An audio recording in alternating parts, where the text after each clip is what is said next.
tol. Nilapitan ko yung ano tol, yung sigawan. Pero ang problema nawala. At wala akong mga naabutan doon.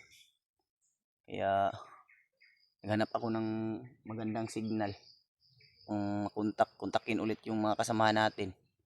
Pero wala talagang sumasagot. Kaya patuloy lang tayo sa paglalakbay tol. Hanggang makita natin yung mga kasamahan natin.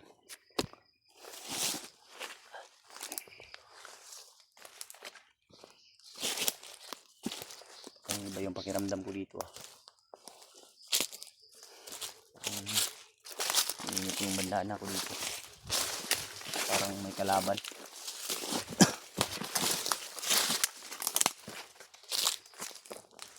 Saan talaga natin makakuha ng mga impormasyon na tol.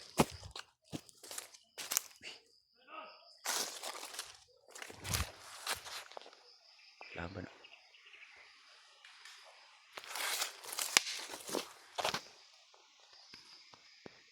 Dalawang kalaban.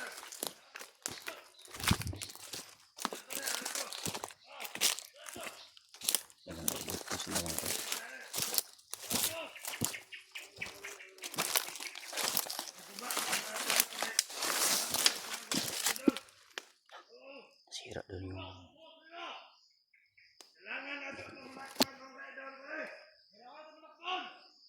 kinig tayo sa usapan nila.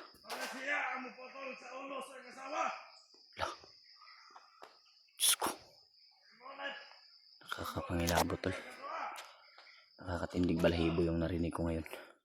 Kaya pakinggan muna natin yung usapan nila.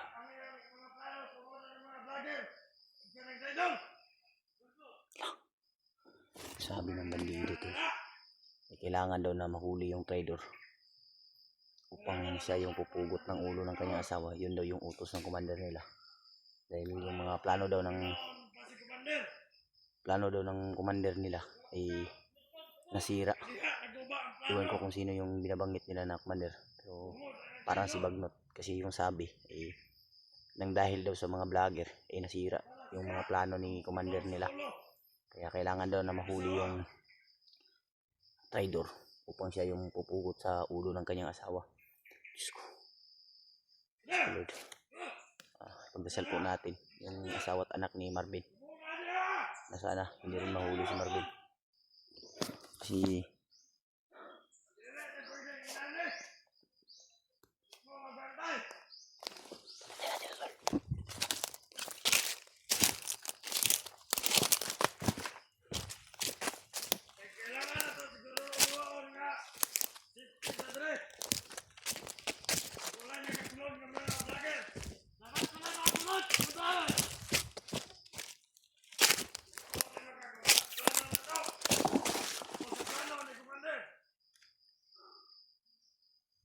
sa papatayin.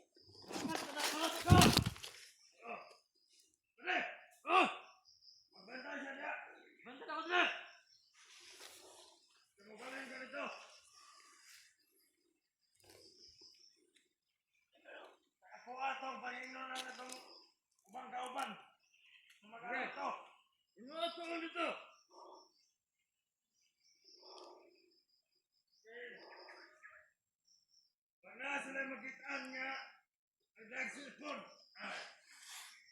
Atong dakpon. Ano atong dakpon? Bantay dra pa na. Saan mo kasunod? Kaplagal. Bantay dra. Parang tanga. Parang mga tanga. Pabila ng bala sa pasalaw kayo.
Ayop ka.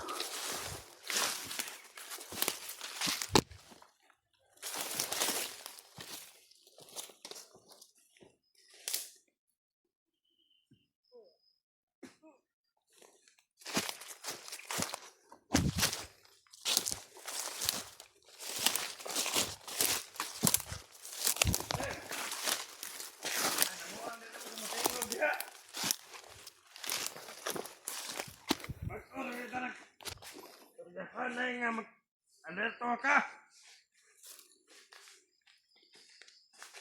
Brother! Ay!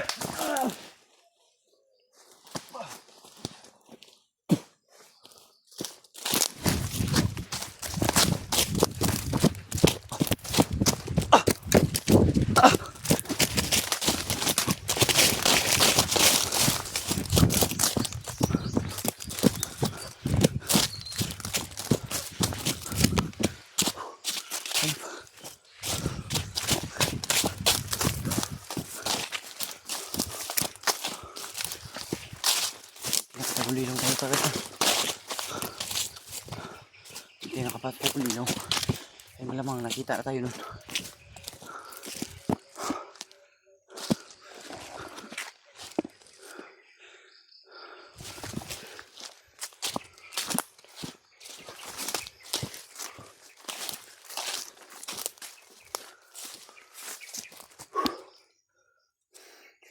Sige natin mahanap yung mga kasama natin. Sa napakalaki ng gubat na ito ay malamang mahihirapan tayo. Pero pipilitin natin doon na makontak sila.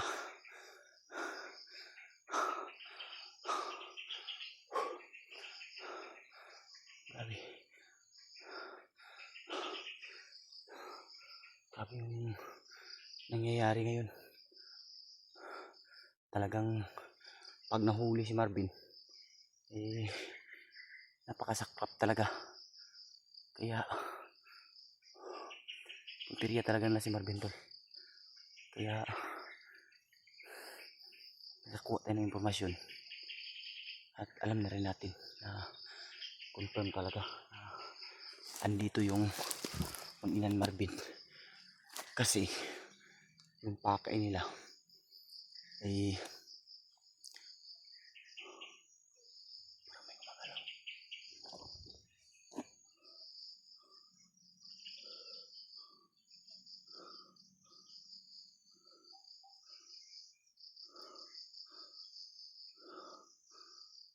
marami mga laban na yun.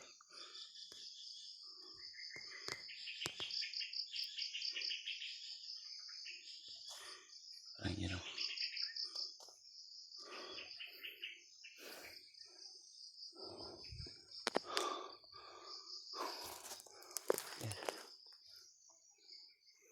Kailangan natin makontak si Marvin o si Rimark kasi magkasama sila eh. Kailangan natin sila makontak upang bigyan rin natin ng impormasyon na kailangan talagang mag-ingat at hindi mo padalos-dalos upang maiwasan ang pagkahuli dahil sobrang saklap talaga ang mangyayari kung si Marvin nahuli. Magiging delikado talaga dahil si Marvin daw mismo yung pupugot sa ulo ng kanyang asawa o siya ang papatay mga tol. Base sa narinig natin nag ano daw yung mga nasisira daw yung mga plano ni Bagnot.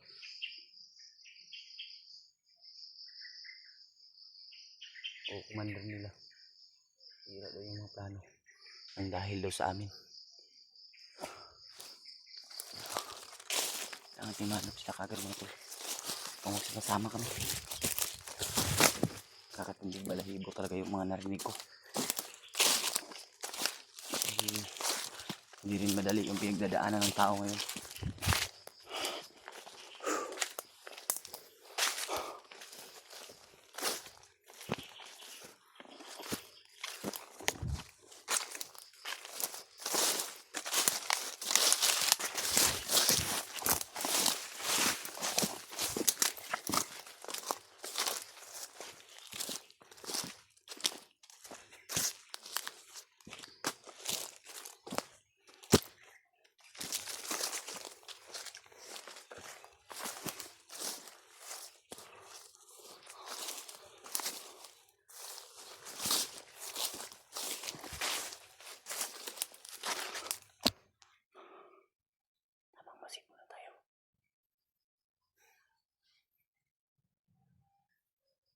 daming lamok dito.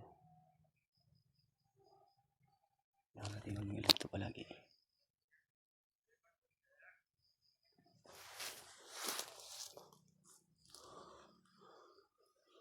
Kailangan bandar, no? Ayan, no?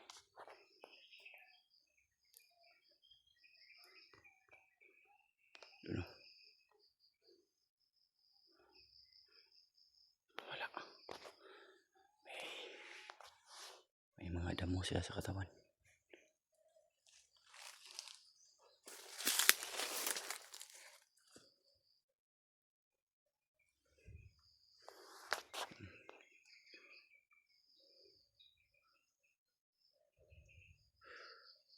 Dulo. May kalaban. Masidin na tayo. Para maiwasan natin yung disgrasya. Padulir to sa bawat takbo. Gamitin talaga natin yung utak natin. Para kung nangyari masama. Ito. Masyadong ano sa camera ko kasi malayo din.